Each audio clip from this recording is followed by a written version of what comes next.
Hello, listeners.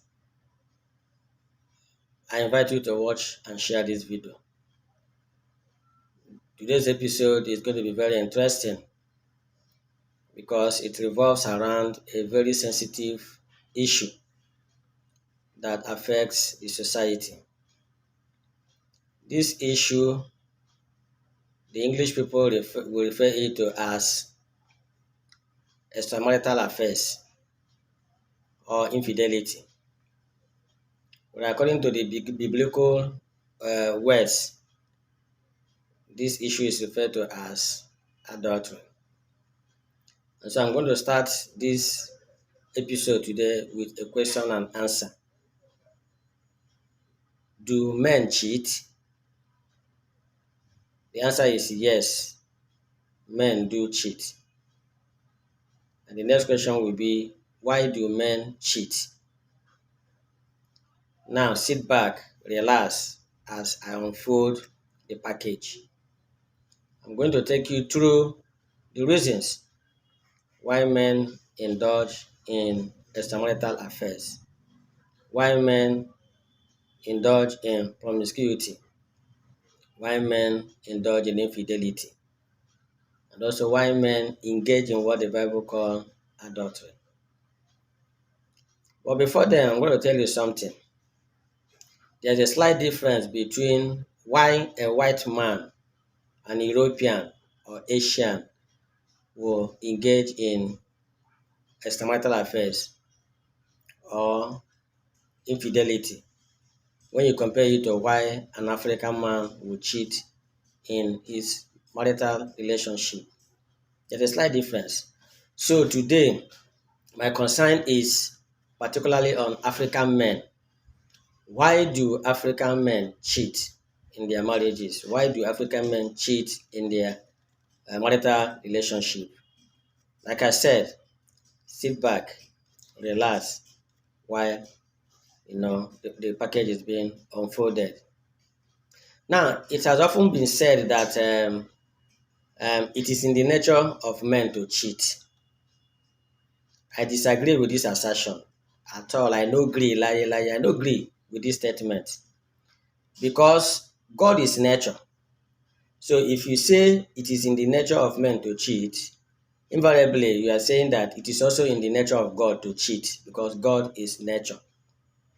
And you and I know say God now one honest, straightforward being. Maybe say he no fit cheat. He no even get wife for myself, talk less of cheating, and he cannot cheat.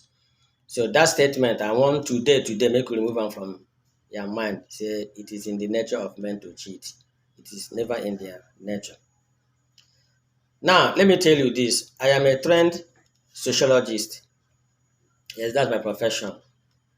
And for class, I learned, they taught me that there are two factors that influences our personality as humans. Whether you be man or woman, there are two factors that influences or affects our personality. And what is personality? Personality are those striking traits or characteristics that will manifest more that we are known for. That is what personality is all about. So then teach me for class say e get two principal factors that contribute or determine our personality. One is nature and the other one is nurture. So nature here now be say those biological endowments, biological drives and threats wey be say dey born you with, which you no fit control, no be your own making, na im be nature. Why nurture is a social construct. Nurture is how you are being brought up, the kind of orientation you are given as a growing child. That is what nurture is all about. The kind of socialization you receive from your parents and older members of the society. How were you brought up? That is where nurture comes in. And today I'm telling you that the issue of adultery, the issue of infidelity, the issue of promiscuity, the issue of cheating in marriage, men cheating their spouses is a social construct. It has to do with the culture. It has to do with orientation. It has to do with socialization, how men, African men were being brought up. Now, see, our forefathers, they married too many wives. They had a reason for that. That reason that time be say they believe that by the time you marry plenty wives, there's a tendency that say you go get plenty children. And when you get plenty children, that means there will be plenty hands to cultivate the farm. Remember, say there are days now farming be the main occupation, so that there will be plenty hands, both plenty wives, plenty children. Then they will cultivate the farm. Then you will get plenty produce. Ehen. That was their reason for marrying plenty wives that time. And again, as society progresses, because of too many wars and crises and all, say na men dey go war now. Before you know it, e come be like say population of woman or women wan pass the population of men. Na African society come dey encourage say maybe for society wey be say a group you get 100 women come get 40 or 30 men, because most of the men don die for war. Then na so we go dey leave those other women make dem dey there like that. If we marry only one wife, they come dey encourage say man you fit marry two three so that we go reduce that women population. All these things na culture, na society put am that way, no be God. So that's why I say it is not in the nature of God. This is the nature of man. So make I no waste your time. Why do men cheat? E get plenty reasons, but I'm going to mention some of the most important reasons why men cheat. Number one, men cheat because of their polygamous nature. Men dey polygamous because of the polygamy. Let me say polygamous nature because of the polygamy that society has created. Like I try to explain, in African society, if a woman is caught in adultery, she's sent packing. That is the culture, even in Nigeria, in most African countries. When a woman is caught in adultery, she's sent back to her parents. But when a man is found guilty of the same adultery, cheating, extramarital affairs, the society okays it. After all, he is the man. He need to marry plenty wives. After all, his father, his grandfather, great grandfather, forefathers, progenitors, all of them marry plenty wives. So society now take it good.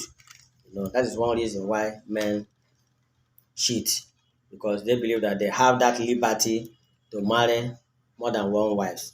In fact, some religion sef even support it, like the Muslim, the Islam religion, encourages the Muslim that they can marry up to four wives or even more. So that is one reason why men cheat. Number two, men cheat because of nagging. When their wives nag a lot, men cheat when they have a nagging wife. Wetin nagging come mean? Nagging means, and it's always associated with women. A woman wey be say anything wey the husband do, he must complain. Anything at all wey the husband do, she must complain. You do this, you no do this. See how this other man outside do this. See how this neighbor is doing it. But you no fit do am. You do like this, you do like that. The more women nags and complain, they are making their homes uncomfortable for their husbands. And before you know it, such a man maybe just come back from work. Instead of for the woman to serve him food and at least ask him how the day went, you start with nagging. Why are you coming by this time? This and that. And you don't know what the man's experience would have been through the day. Most men don't stand nagging. What they will do, they will pick their clothes and head off. Maybe going to beer parlor to chill off, where they will stay until when it is very late at night. They will now return and go straight to bed. And by so doing, they will get lured by these women of easy virtues that you find in these beer parlors and hotels and drinking joints. And before you know it, the man will start cheating. That's number two. Number three is unhygienic or unhygiene. Most women are not hygienic, meaning that they don't keep themselves neat. You will see a woman, if a full housewife, oh, the husband will set out in the morning to go and fend for the family. That woman will stay in the house from morning till night. She will not bath. Carry water, bath yourself na wahala. She will not bath. You know, she will not keep the house in order. The man will come back at night and see that even the plates that were used, the dishes used to eat in the morning are still there.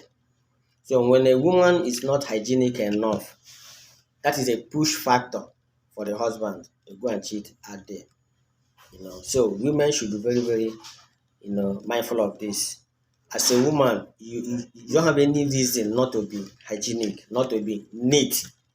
You know, those days, during the days of our mothers and grandmothers, you see them as their husband is coming, when they know that it is time for their husband to return from work or from their hunting and farming. You will see those women, they were illiterate, so they didn't go to school, but they have those techniques. You will see them, they will barb themselves very well. Come wear shimi. Our grandmothers used to call it shimi, all these sleeveless tops. Come use powder, rub their neck, rub their neck and their armpit. At least that powder will not give them a good scent. And immediately their husband is coming in, you know, immediately there's a knock on the door, they will go and welcome their husband, embrace the husband, and the scent of that powder will saturate the house or the room. Yes, that is very, very enticing and very, very sexy. So women, they need to be very, very hygienic. That's point number three. Point number four is poor dressing. Poor dressing. Most women don't know how to dress.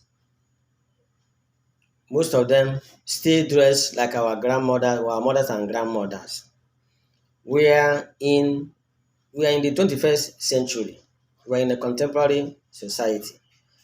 You should at least, there are some women, they will, men get attracted by what they see. Most women still fall back, maybe because of religious reasons or something like that, they still fall back to those ancient period and ancient dressing. You see a woman, even at home, you tie wrapper, you wear single sweater that will cover everywhere, reach to your wrist. They still plait thread on their hair and things like that, whereas their counterparts are, going by what is in vogue. So there's nothing wrong for a woman to make up. There is what we call moderate makeup. Modesty is the word. At least a little paint, on your lips, a little lipstick, a little eyelid won't do any harm. It makes you attractive to your husband, and not every time you use hair tie to tie your hair from Monday to Sunday, as if you are Sister Mary. No, it doesn't. Men are attracted with what they see.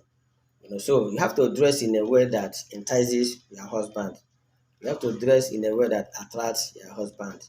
There are house clothes, there are work clothes, there are church clothes, there are occasion clothes and things like that. But once it is in your own home, women, I don't need to hide anything about this.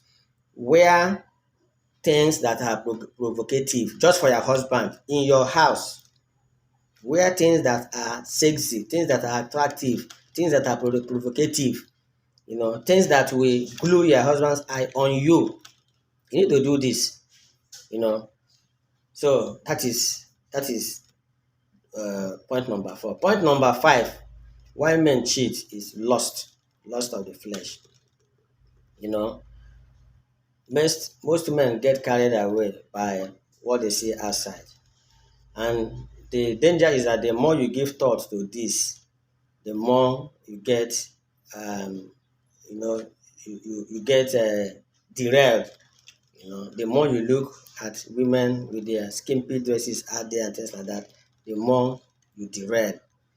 So I would advise that men, if you when you see this, because unfortunately that is the kind of society we see ourselves.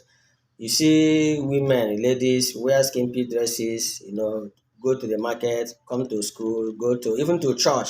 They wear dresses that are very provocative and things like that. Dresses that reveals part of their body that are supposed to be covered very well. So, but don't get don't get distracted or don't get attracted to all that. Instead, if you feel that is those are the things kind of things you like, buy those dresses, bring it home, and let your woman put them on for you in the house. It will help you. It will help to distract you from lusting after other women outside.